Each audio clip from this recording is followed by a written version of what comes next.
Երրորդ հարցս վերաբերում է հայտնի այն գործին Սամվել Վարդանյանի, որի մասով բոլոր պետական պաշտոնյաներին իրավասու ես ուղղում եմ։ Սամվել Վարդանյանը ավտոբուսի մեջ վիրավորեց քաղաքացիական պայմանագիր խմբակցության արդեն նախկին պատգամավոր Հակոբ Ասլանյանին։ Վիրավորանքի համար արդարացվեց, խուլիգանության համար պատժվեց, ընդ որում հրատապ, կալանքի տարակ, հետո դրանից հետո տնային կալանքի ենթարկեցիք Սամվել Վարդանյանին իր վարքի համար, իր ցուցաբերած արարքների համար,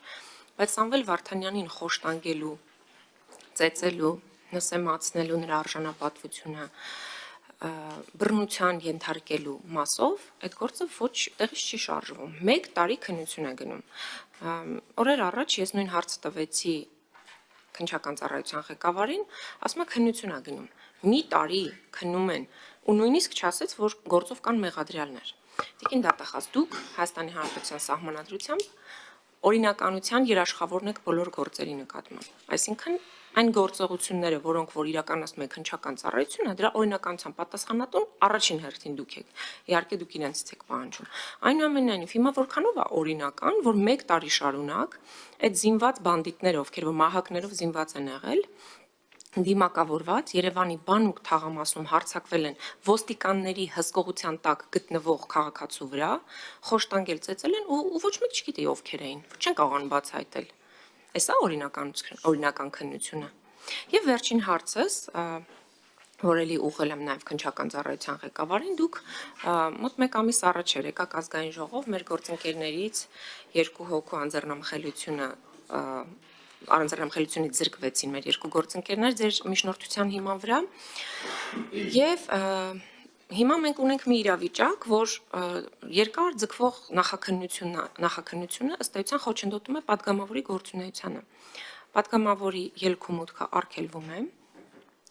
ինչ որ քննիչ որոշում է ինքը որոշի այդ պահին հարմար է իրեն թե ոչ, այսինքն ինստիտուցիոնալ առումով եմ ցանկանում, որ դուք արձագանքեք այս հարցին, որևէ քննիչ առաջնային մանդատով օժտված падգամավորի գործունեությունը խոչընդոտելու ինչ իրավասություն ունի, որքան էլ որ նա կասկածվում է որևէ հանցանքի մեջ, որքան էլ նա ներգրաված է հանցանքի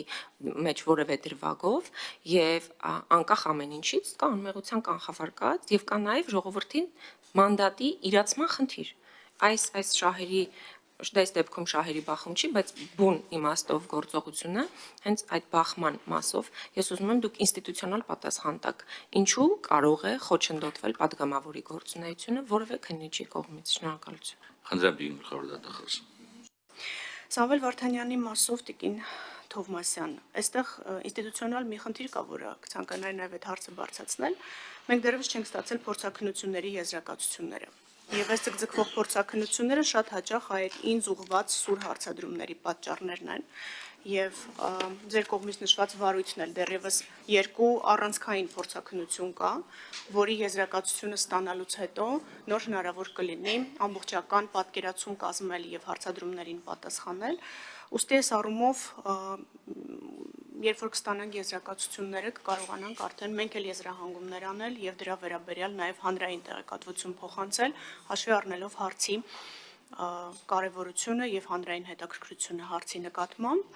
նաեւ առիթն օգտագործելով կխնդրեի փորձաքննությունների ժամկետների մասով падգամավորական նախաձեռնությունների շրջանակում գուցե ինչ որ մտագրոհներ անել եւ եթե դրա անհրաժեշտությունը կա մենք էլ կմասնակցենք, որտեղ այս ժամկետները մեզ շատ են անհանգստացնում եւ շատ դեպքերում հենց մեզ քննադատելու, հենց ինձ քննադատելու պատճառ են դառնում, երբ որ մենք այս փորձաքննությունների նկատմամբ չունենք ժամկետային եւ որևէ այլ վերահսկողության գործառույթներ։ Իհարկե ունենք տարբեր հանձնարարականներ եւ երամսյա ժամկետը մեկ անհանգստացնում ենք փորձագիտական մարմիններին հիշեցնում ենք, բայց դրանից կարծես խնդիրը ամբողջական չի լուծվում։ Ենթադրում եմ վերջին հարցն էլ կապված էր խափանման միջոցների հետ։ Այստեղ բախում չկա շահերի, որովհետև մի կողմից քրեադատավարական ընթացակարգով ընտրված հարկադրանքի միջոց է մեղադրյալի նկատմամբ, անձը չի կասկածվում, անձը մեղադրվում է, եւ այստեղ գործունեության խոչընդոտի տեսանկյունից, եթե որևէ իսկ մեկ նման իրավիճակներ շատ ունենք, Եթե որևէ պատվիրակության կազմում անձը իր պարտականությունները կատարելու համար նույնիսկ երկրից դուրս պիտի մեկնի, մենք ստանում ենք ազգային ժողովի պաշտոնատար անձի կողմից, ազգային ժողովի նախագահի կողմից գրություն եւ դրա հիման վրա թույլ ենք տալիս, որ անձը իր երկրի սահմանով տեղաշարժվելու իրավունքն իրացնի, որտեղ հասկանալի է, որ երկրի ներսում մենք չենք խոչընդոտում իր տեղաշարժը, խոսքը երկրից դուրս գալու մասին է, եւ այստեղ որևէ բախում չկա,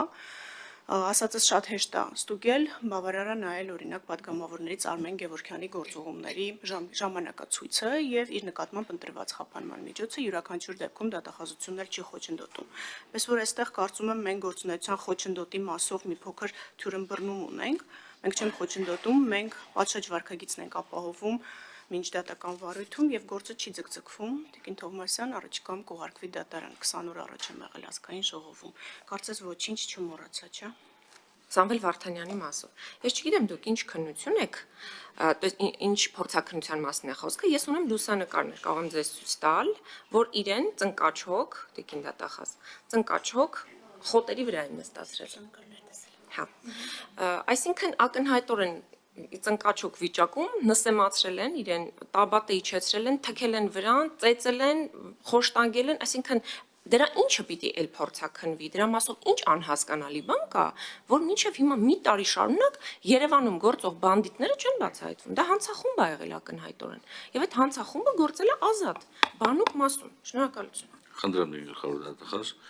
տեղեկացնում նաև Տիկին Թովմասյան ամենայն հարգանքով ցանկացած իրեղեն ապացույց կրկին առանձին ուսումնասիրության կարիք ունելի,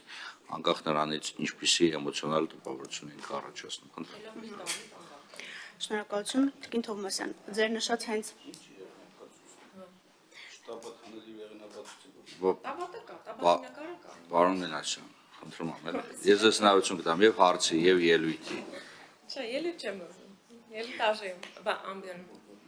համեցեք Տիկին դատախազն։ շնորհակալություն։ Կարամ ես որոշեմ, շնորհակալություն Տիկին Թովմասյան։ Հարգելի գործընկերներ, եւս մեկ անգամ ստիպված եմ արձանագրել, այո, նկարի վրա կարող է լինի պատկեր, բայց այդ պատկերը ընդհանրապես դիտարկվում է որպես իրական ապացույց, որը պետք է ուսումնասիրել այլ ապացույցների հետ միասին։ Ես ձեզ հավասար հետաքրքրված եմ ցանկացած քրեական գործի ավարտով։ Դրա համար բայց իրավունքի գերակայությունը պետք է ապահովենք եւ դատախազությունը պետք է գործի, ինչպես դուք նշեցիք, օրինականության սկզբունքի ապահովման հիման վրա, որպեսզի որևիցե մեկը չհայտնվի պատահաբար կամ ոչ իրավաչափ, այնտեղ որտեղ չպետք է հայտնվի։ Խնդրեմ, Տիկին գլխավոր դատախազ պատասխանեք։ Պարոն Վարդանյան, իմ ձեռքի տակ կա փորձաքննությունները, որոնք որ նշանակված են։ Դրանք դատակենսաբանական, դատագենետիկ եւ դատահետքաբանական փորձաքննություններն են, ինչու, որովհետեւ անձը նշել էր, որ թքել են իր վրա, թքի առկայությունը պարզելու համար հագուստին, Տիկին Թովմասյանը ցույց տվեց խոտի ենթադրաբար գույնով ներկված տաբատ, որը այստեղ հետքաբանական փորձաքննության առարկա է, այսինքն մեզ այս 3 ուղղություններով մինչև պատասխան չստանանք, Տիկին Թովմասյան, մենք լուսանկարը չեն կարող հիմք ընդունել եւ պնդել, որ այդ առաջացել է հենց այն մեխանիզմով, որով որ անձն է պատմում։ Քրեական արդարադատությունում միանշանակ հեշտ չի այդ հարցը։ Դրա համար 3 փորձաքննություններ են, որոնք, ինչպես ես նշեցի, դեռևս եզրակացությունները ստացված չեն եւ նշանակվել են 2024 թվականի մայիսի 15-ին, պարոն Վարդանյան։